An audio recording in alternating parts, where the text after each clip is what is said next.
السلام علیکم ورحمۃ اللہ وبرکاتہ۔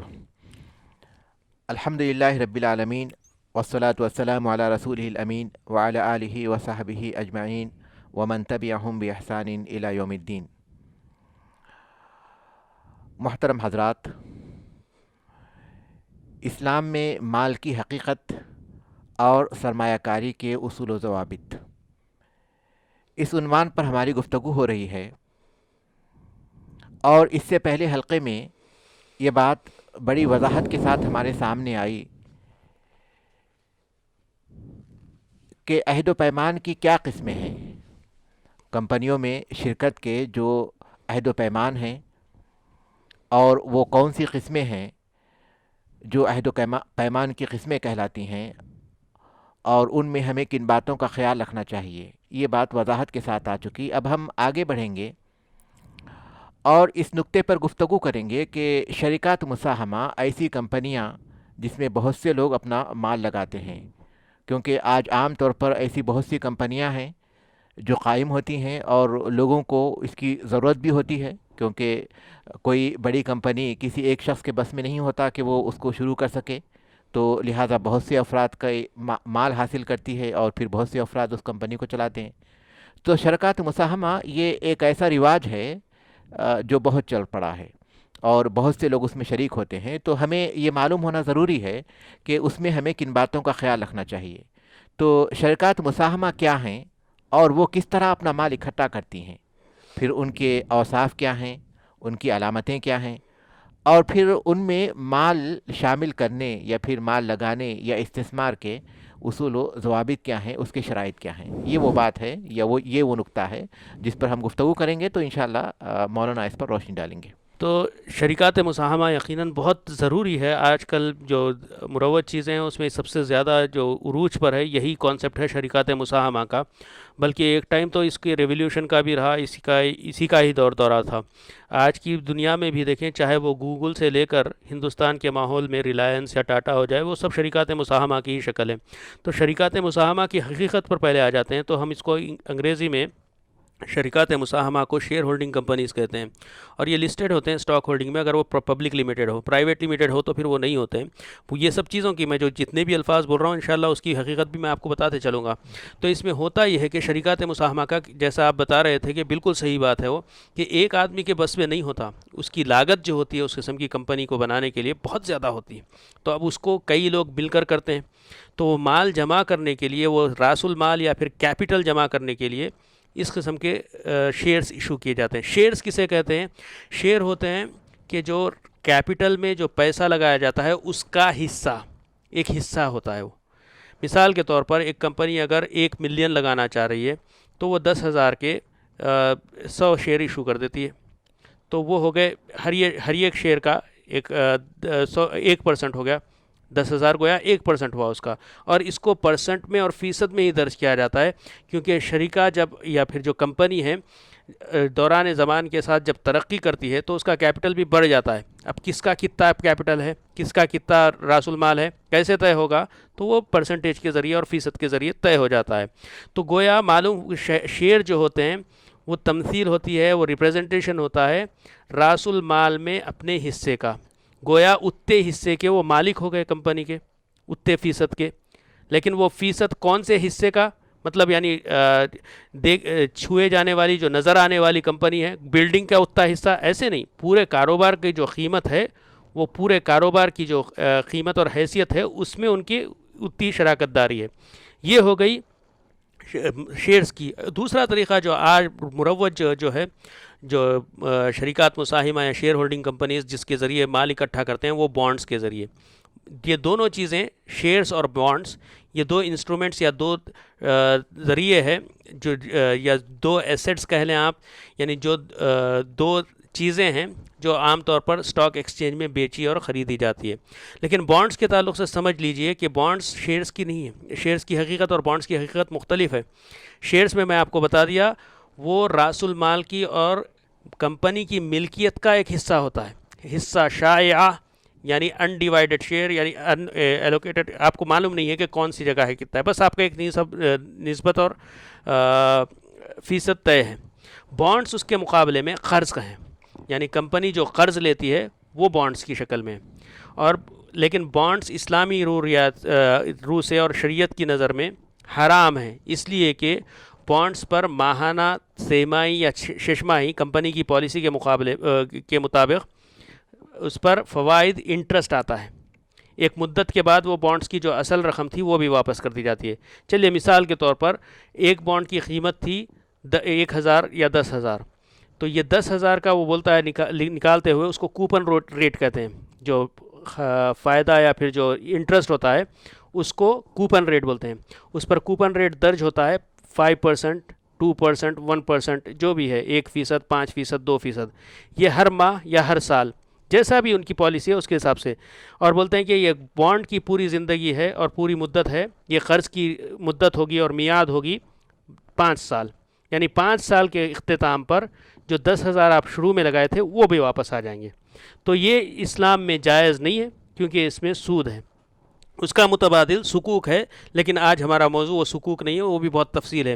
آپ مجھ سے شریکات مساہمہ کے تعلق سے سوال کیے تھے، تو اس کی حقیقت یہ ہے، تو حقیقت یہی ہے کہ اس میں لوگ جو ہے شیئر خریدتے ہیں، اس کو شیئر ہولڈنگ کمپنی کہتے ہیں۔ قانونی لحاظ سے اس کی 2 شکلیں ہوتی ہیں، ایک پرائیویٹ لمیٹڈ اور دوسری پبلک لمیٹڈ۔ پرائیویٹ لمیٹڈ وہ ہوتی ہے جس کو اسٹاک ایکسچینج پہ نہیں ڈالا جاتا ہے، جو اس کے بعد پھر بیچے خریدے نہیں جاتے ہیں، صرف اور صرف وہ جو افراد شروع میں جمع ہو گئے تھے وہی۔ اور اس کو لمیٹڈ اس واسطے کرتے ہیں، جیسے میں اس سے پہلے بھی شاید کسی حلقے میں بتایا تھا، کہ تاکہ انسان کی ہر ایک شخص اپنے ذاتی جائیداد کی حفاظت کر لے۔ اگر کچھ اللہ نہ کرے کہ اگر کچھ کمپنی میں نقصان ہو جاتا ہے تو پھر حکومت کو اختیار نہیں ہوتا کہ اس کے گھر کا آ کر گھر کو سیز کر لے۔ کمپنی کی حد تک جتنی ہے اس پہ بھرپائی ہوتی ہے، کورٹ کی کارروائی ہوتی ہے، اتنی ذمہ داری اس کے سر پر آ جاتی ہے جتنے حصے کا وہ مالک ہوتا ہے۔ تو یہ پرائیویٹ لمیٹڈ کا مسئلہ ہو گیا، اسی کو ہم کلوزڈ اینڈڈ بھی بولتے ہیں انگریزی میں۔ اور جو پبلک لمیٹڈ ہوتے ہیں اسی کو بازار میں یا پھر شیئر ہولڈر میں بیچا جاتا ہے۔ یہاں پر بھی دیکھیے شیئر مارکیٹ کے تعلق سے سمجھ لیجئے، ایک کو وہ لوگ پرائمری مارکیٹ کہتے ہیں، دوسرے کو سیکنڈری مارکیٹ۔ پرائمری مارکیٹ جس میں IPO بھیجا جاتا ہے، پرائمری مارکیٹ بنیادی مارکیٹ جس کے ذریعے وہ کمپنی تاسیس کے موقع پر شیئر جمع کرتی ہے، پیسے جمع کرتی ہے، یا پھر جو پیسہ کمپنی کو جاتا ہے شیئر بیچ کر، اس کو پرائمری مارکیٹ کہتے ہیں۔ سیکنڈری مارکیٹ اس کے بعد میں جو لوگ خرید و فروخت کرتے رہتے ہیں شیئر کو، یعنی شیئر کی جو شروع میں جو اجرا ہوتا ہے وہ ہو سکتا ہے کہ اس پر قیمت صرف 100 لکھی ہو، 1000 لکھی ہو، لیکن وہی شیئر جس کی قیمت 100 یا 1000 لکھی ہوئی ہے، بعد کی سیکنڈری مارکیٹ میں جب لوگ اس پر ہاتھ بدلتے رہتے ہیں، بیچتے خریدتے رہتے ہیں، 10,000 میں بھی جا سکتا ہے، 5 میں بھی جا سکتا ہے، یعنی اس کی قیمت بڑھتی گھٹتی رہتی ہے لوگوں کی رغبت اور عدم رغبت کی بنیاد پر۔ اسی کو سپلائی اور ڈیمانڈ کہتے ہیں۔ تو اس کی بنیاد پر وہ بڑھتی چلی جاتی ہے، کم ہوتی ہے، جو بھی ہوتی ہے، لیکن وہ صرف اور صرف اتنے نسبت کا وہ مالک بنتا ہے۔ لوگ کیوں بڑھ کر خریدتے ہیں؟ اگر کوئی 1000 روپیہ یا 1000 ریال کا اگر شیئر ہے، اس کو 10,000 تک کیوں دیتے ہیں؟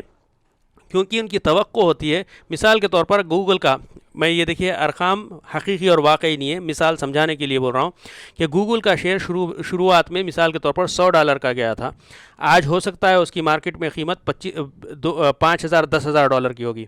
کیوں لوگ دے رہے ہیں اتنا؟ کیونکہ ان کو معلوم ہے کہ گوگل بہت نفع کما رہا ہے اور اتنے فیصد کے نفع کے ہم مالک ہوں گے۔ ہر سال میں جب اینول میٹنگ ہوتی ہے، جنرل میٹنگ ہوتی ہے، اس میں ڈیویڈنڈز یا پھر توزیع الارباح ہوتی ہے، نفع کو بانٹا جاتا ہے، تو اتنا فیصد اس کا نفع کا آئے گا، تو نفع کی خواہش میں۔ اور اسی طریقے سے اس کی قیمت آج ایسیٹس کی، اس کے اصول کی اور اس کے جو ہے اس کی قیمت بہت بڑھ چکی ہے، تو اتنے فیصد کو آج اگر میں 10,000 بھی دوں تب بھی میں فائدے میں رہوں گا، ایسا ایک خیال بن جاتا ہے، اسی لیے اس کی قیمت سیکنڈری مارکیٹ میں بڑھ جاتی ہے۔ جبکہ پرائمری مارکیٹ میں گوگل کو جو فی الحقیقت جو مال پہنچا ہوتا ہے وہ پرائمری مارکیٹ کا پہنچا ہوتا ہے، جو 1000 ریال میں یا $1000 میں جو شروع میں بکا تھا وہی۔ تو یہ سب چیزیں کچھ ٹیکنیکل باتیں تھیں، میں اس کو سامنے رکھنا چاہ رہا تھا تاکہ آپ کو بھی واضح ہو جائے کہ آخر حقیقت کیا ہے یہ شریکات مساہمہ۔ اب آئیے شریعت کی طرف آتے ہیں۔ تو شریعت میں دیکھیے یہ جو ہو رہا ہے اس کو ہم مشارکہ کی بنیاد پر اس کی تکیف یا پھر اس کو سمجھ سکتے ہیں، یہ مشارکہ ہو گیا۔ لیکن خود قانون میں بھی ہر شیئر مشارکہ کی بنیاد پر نہیں ہوتا ہے، صرف اسی بنیاد پر نہیں ہوتا جتنی میں تفصیل دیا۔ کچھ ایسے ہوتے ہیں جو مداربت کی بنیاد پر بھی ہوتے ہیں، جس کو نان مینیجریل شیئرز ہوتے ہیں۔ ایک ہو گئے مینیجریل شیئرز، یعنی شیئر کی بنیادی بات ہوگی کہ اگر میں اتنے فیصد کا مالک ہوا کمپنی کا تو اسی حد تک میری بات بھی سنی جانی چاہیے، اور اسی لیے اینول جنرل میٹنگ میں شیئر ہولڈرز کو بھی بلایا جاتا ہے، ان سے ووٹنگ ہوتی ہے کہ بھائی اب ادارے میں کون رہیں گے کون نہیں رہیں گے۔ وہ بھی طے کر سکتے ہوں، لیکن مضاربت میں نہیں، ادارے کی آپ کے پاس کوئی گنجائش نہیں ہے. اسی کو وہ کہتے ہیں کہ نان مینیجریل شیئرز یا پھر نان ووٹنگ رائٹ شیئرز، کہ اس میں آپ کو اب ادارے میں کون رہیں گے وہ طے کرنے کی گنجائش نہیں ہے. شریعت میں اس کی بھی گنجائش ہے، اس کو مضاربت کہتے ہیں. لیکن اس میں ایک باریکی یہ سمجھنا ضروری ہے، حقوق کے لحاظ سے چاہے شیئر مشارکت کی بنیاد پر کی کیفیت رکھتے ہو اپنے آپ میں، یا شیئر مضاربت کی کیفیت رکھتے ہو اپنے آپ میں، شیئر سہم کو کہتے ہیں، وہی بات ہو رہی تھی، چاہے وہ مشارکت کی کیفیت رکھتے ہوں یا مضاربت کی کیفیت رکھتے ہوں، شیئر ہولڈرز کا حق ہے کہ وہ جانے کہ مالی کیفیت کیا ہے. اسی لیے جو فائنینشیل سٹیٹمنٹس ہوتے ہیں بیلنس شیٹ کی شکل میں یا پھر انکم سٹیٹمنٹ کی شکل میں، وہ دیکھنا ان کا بنیادی حق ہے. اگر کوئی کمپنی اپنے آپ کو اسلامی کہتی ہے اور پھر اپنے شیئر ہولڈرز کو اپنے اندر جو سرمایہ کاری کرے ہیں اس کمپنی میں، ان کو ان حقائق سے پردے میں رکھتی ہے یا محروم رکھتی ہے، سمجھ لیجئے وہ دھوکہ دے رہی ہے. وہ اس حدیث کے ضمن میں آ جاتی ہے کہ لا دینا لمن لا عہد لہ، وہ اپنے عہد و پیمان کی خلاف ورزی کر رہی ہے. اس کے شریب و کہنے میں تھوڑی سی شک ہی ہوتا ہے، پھر تھوڑا شک ہی ہوتا ہے. تو یہاں پر ٹرانسپیرنسی بہت زیادہ ضروری ہو جاتی ہے. تو اس کی علامات کیا ہوتی ہے؟ علامات یہ ہوتی ہے کہ وہ اگر پرائیویٹ لمیٹڈ ہو یا پبلک لمیٹڈ ہو، گورنمنٹ میں جو ریگولیٹری باڈیز ہے، جو انتظامی جہات ہے، ان کے پاس وہ درج ہوتی ہے. جیسے ہندوستان میں سیبی ہو گیا اگر فنڈز کلیکٹ کر رہے ہیں، یا پھر دوسرے ہو گئے، اور وہاں پر اس کا رجسٹریشن ہوتا ہے. اسی طریقے سے استثمار کے مناسب عہد و پہمان یہ ہو سکتے ہیں کہ مشارکہ مضاربہ ہو تو اس کے اپنے خاص ہے، جیسے کہ میں مینیجریل ڈیسیشنز یعنی اس کے ضمن میں تو تذکرہ کر چکا. اسلام میں تو یہاں تک بھی گنجائش ہے، اور کچھ جگہوں پر ایسے بھی ہوتا ہے بالفعل کہ وکالہ کی بنیاد پر بھی، جس کو ایجنسی کانٹریکٹ کرتے ہیں، اس کے بنیاد پر بھی شریکات مساہمہ میں پیسہ لگایا جا سکتا ہے. اس کی اپنی تفصیل ہے. اس کے بعد اگر اور بھی کچھ باتیں رہ گئی، کیونکہ میں بہت زیادہ بول چکا، ہو سکتا ہے کہ کوئی چیز میرے ذہن سے نکل گئی ہو، شیخ اس کو انشاءاللہ خلاصہ میں بتا دیں گے. الحمدللہ ہمارے سامنے جو بنیادی اور ضروری باتیں ہیں کمپنیوں میں شرکت کرنے کے تعلق سے وہ آ چکی ہیں. تو یہ بات ہمارے سامنے وضاحت کے ساتھ آ گئی کہ عام طور پر جو شرکت ہوتی ہے وہ لوگ مشارکت کے طور پر اس میں شریک ہوتے ہیں، جس میں باقاعدہ ان کا سہم ہوتا ہے، ان کا حصہ ہوتا ہے، وہ کمپنی کے مالک مانے جاتے ہیں. یا پھر وہ مضاربت کے اصول پر شریک ہوتے ہیں، جس میں وہ صرف اپنا مال لگاتے ہیں اور دوسرا اپنی محنت کرتا ہے. تو ہم آسان طور پر اس کو اس طرح سمجھ سکتے ہیں کہ مشارکت میں جو لوگ شریک ہوتے ہیں وہ اپنے پیسوں کے ساتھ شریک ہوتے ہیں، یعنی اس میں سارے لوگ اپنا پیسہ لگاتے ہیں اور سب کا اس میں حصہ ہوتا ہے. اور مزید اس کی تفصیل میں اگر جائیں تو اس میں کچھ سب کی محنت بھی ہو سکتی ہے، لیکن وہ دوسرے پھر اصطلاحات آ جائیں گی اور دوسرے بہت سی باتیں اس میں شامل ہو جائیں گی. اور مضاربت میں کسی آدمی کی محنت ہوتی ہے اور دوسرے آدمی کا پیسہ ہوتا ہے، اور پھر اس میں جو نفع ہوتا ہے وہ ان کے شروط کے مطابق ہوتا ہے. اس میں بنیادی طور پر جس بات کا خیال رکھنا ہے کہ آدمی جب کسی کمپنی میں شریک ہونا چاہتا ہے، چاہے وہ کسی بھی اصول کی بنیاد پر ہو یا کسی بھی عہد و پیمان کی بنیاد پر ہو، تو اسے یہ دیکھنا ضروری ہے کہ کمپنی کیا کام کرتی ہے، مباح کام کرتی ہے یا مباح کام نہیں کرتی. عام طور پر لوگ اس بات کا خیال نہیں رکھتے، بلکہ سب سے پہلے یہ دیکھتے ہیں کہ وہ کمپنی نفع کتنا دیتی ہے، اور یہ سب سے بڑی غلطی ہے. صحیح بخاری صحیح مسلم کی حدیث ہے، رسول اللہ صلی اللہ علیہ وسلم نے فرمایا ان اللہ حرم بیع الخمر والمیتۃ والخنزیر والاصنام. اللہ تبارک و تعالیٰ نے حرام کیا ہے شراب کی بیع کو، شراب کی تجارت کو، بیع الخمر والمیتۃ اور مردار کی تجارت کو، والخنزیر اور خنزیر سور کی تجارت کو، والاصنام اور بتوں کی تجارت کو. اس سے بات واضح ہوتی ہے کہ ہر وہ چیز جو اسلام میں حرام کی گئی ہے اس کی تجارت نہیں ہو سکتی. بنیادی طور پر کوئی آدمی کسی کمپنی میں اپنا پیسہ انویسٹ کرنا چاہتا ہے، اس میں لگانا چاہتا ہے، تو اسے یہ دیکھنا ضروری ہے کہ اس کمپنی کا کاروبار کیا ہے اور وہ کس قسم کا کاروبار کرتی ہے. وہ اس کے علم میں ہو، اس کی تحقیق میں ہو، کیونکہ ایک مسلمان کسی ایسی جگہ مال نہیں لگا سکتا جس میں حرام کام ہوتا ہو. اس کے ساتھ ساتھ اسے یہ بھی دیکھنا ہے کہ واقعی وہ کمپنی کوئی کاروبار کرتی ہے یا پھر راس المال کو جو اس کا مال ہے وہ کسی بینک میں سود پر رکھ دیتی ہے اور پھر اسی میں سے اس کو جو ہے فائدہ دیتی جاتی ہے. تو یہ دیکھنا ضروری ہے کہ کمپنی کا کاروبار کیسا ہے، واقعی وہ کاروبار بھی ہے یا نہیں. اور اسے دوسری جو شرط ہے وہ یہ کہ جو نفع ہو وہ نفع میں سے اس کو حصہ دیا جائے، اس کے اصل کے مطابق نہیں، یعنی اس کے اصل کے مطابق، جیسے مولانا نے اس بات کا ذکر کیا کہ عام طور پر جو اصل ہوتی ہے اس کا 5% اس کو دیتے، اس کا مقرر کیا جاتا ہے، یا کم و بیش اس کو جو ہے دیا جاتا ہے بانڈ کی صورت میں، بانڈ کی صورت میں، تو یہ ناجائز ہے۔ لیکن جو نفع ہو اس میں ہم اس بات کا خیال رکھیں، کسی کمپنی میں شریک ہوتے ہوں تو جو نفع ہو اس میں یہ بات طے ہو کہ جو نفع ہو اس کا اتنا فیصد ان کو ملے گا، جو نفع ہو اس کا اتنا فیصد ان کو ملے گا۔ تو یہ بنیادی طور پر ان کو ذہن میں رکھنا ہے۔ کمپنی کے کاروبار، یہ ممکن نہیں کہ کوئی شخص یہ کہے کہ کمپنی کیا کاروبار کرتی ہے مجھے نہیں معلوم، یا پھر یہ کہے کہ فلاں نے مجھے کہا ہے اور میں ان پر اعتماد کرتا ہوں تو اس لیے میں شریک ہو رہا ہوں۔ یہ ایک مسلمان کے لیے درست نہیں ہے، کیونکہ وہ علی وجہ البصیرہ، یعنی باخبر اپنے پورے علم کے ساتھ، اپنے پوری تحقیق کے ساتھ اس میں شریک ہو کہ اس کا کاروبار کیا ہے، اور اس کے بعد یہ دیکھے کہ اس کے نفع کی نوعیت کیا ہے، اور پھر وہ جو نفع ملتا ہے وہ واقعی اس کے نفع کے فیصد کے اعتبار سے ملتا ہے یا کسی اعتبار سے ملتا ہے۔ تو ان اصولوں کو ذہن میں رکھ کر اسے کسی شریکہ مساہمہ میں، ایسی کمپنی جو لوگوں کے مال کو حاصل کرتی ہے، اس کمپنی کے ساتھ وہ شریک ہو سکتا ہے۔ جزاک اللہ خیر۔ آپ ایک بہت اچھے اور اہم نقطے کی طرف اشارہ کر رہے ہیں کہ نفع کی صورت میں نفع میں کیسے حصہ تقسیم ہوگا۔ دیکھیں، بہت ضروری اور بہت اہم نقطہ ہے کہ نفع کی صورت میں نفع کیسے تقسیم ہو سکتا ہے۔ تو عہد و پیمان میں یقیناً کانٹریکٹس میں آپ کو دکھ سکتا ہے، ایک مصطلح ہوتی ہے عام طور پر، جو میں چونکہ میرا پیشائی ہے تو میں اس پر وضاحت کرنا ضروری سمجھتا ہوں۔ ایک ہوتا ہے کہ ایکسپیکٹڈ پروفٹ، اور دوسرا ہوتا ہے ریئلائز پروفٹ۔ ایکسپیکٹڈ پروفٹ کا مسئلہ ہوتا ہے کہ الربح المتوقع، کہ توقع اتنے کی ہے، اتنے نفع کی ہے، اور ریئلائز پروفٹ الربح المتحقق، کہ جو حقیقت میں حاصل ہوا ہے۔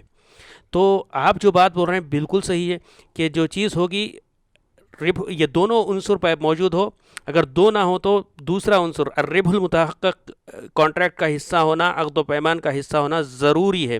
یعنی بولنے کا مطلب آسان زبان میں، عقد و پیمان میں یہ بات ہوگی کہ بھائی ہم آپ کو جو، یعنی اگر شیئر کا ہے تو اس میں بات یہی ہوگی کہ ہم آپ کو جو حصہ دیں گے وہ جو بھی نفع آئے گا اس کے اتنے فیصد ہوگا، وہ نفع کا اتنا فیصد ہوگا، اور کوئی ضرورت نہیں ہے، کوئی لازمی بات نہیں ہے کہ میرا راس المال میں میرا جتنا حصہ پڑا ہے، اس کا راس المال میں جتنا حصہ پڑا ہے سہم یا شیئر کی شکل میں، اتنا ہی نسبت یا اتنی ہی فیصد مجھے نفع میں ملے۔ اس میں حسب الاتفاق پیسہ لگانے والے اور کاروبار کرنے والے دونوں میں جیسے اتفاق ہو جائے گا وہ گنجائش ہے۔ لیکن نقصان کی صورت میں جتنا ڈالے تھے آپ راس المال میں اتنے ہی حد تک، کیوں؟ لا ضرر ولا ضرار۔ اور وہاں پر کیوں؟ وہ یعنی جہاں پر نفع کی بات تھی وہاں پر کس لیے گنجائش ہے؟ کیونکہ یہاں پر تنازل عن الحق والا مسئلہ ہے۔ ربح، یقیناً یہ نفع میرا حق ہے، مجھے اختیار ہے اپنے حق میں سے تھوڑا سا میں انجان ہو جاؤں کسی بھی وجہ سے، یا بلا وجہ تھی، بالکل کمی زیادتی کی گنجائش ہے نفع کی صورت میں۔ لیکن نقصان کی صورت میں لا ضرر ولا ضرار، ہر آدمی کو اپنے حصے کا نقصان پورا لینا ہوگا، پورا لینا ہوگا۔ اس کے بعد میں ایک بار برداشت کر لیں، بعد میں اپنے احسان کی طور پر اگر کوئی کچھ کر لے رہا ہے وہ الگ بات ہے۔ لیکن عہد اس کے سلسلے میں، جیسے میں شروع میں بتایا تھا، اس میں جسٹس یا پھر عدل قائم ہونا ضروری ہے، ورنہ جور اور ظلم کے عقد اسلام کی نظر میں قابل قبول نہیں ہے۔ یہ نفع کے سلسلے میں ہوئی بات، تو اللہ تعالی عالم، یہ ضروری میرے کو سمجھ میں آیا، اسی لیے میں تھوڑا سا اضافہ کیا۔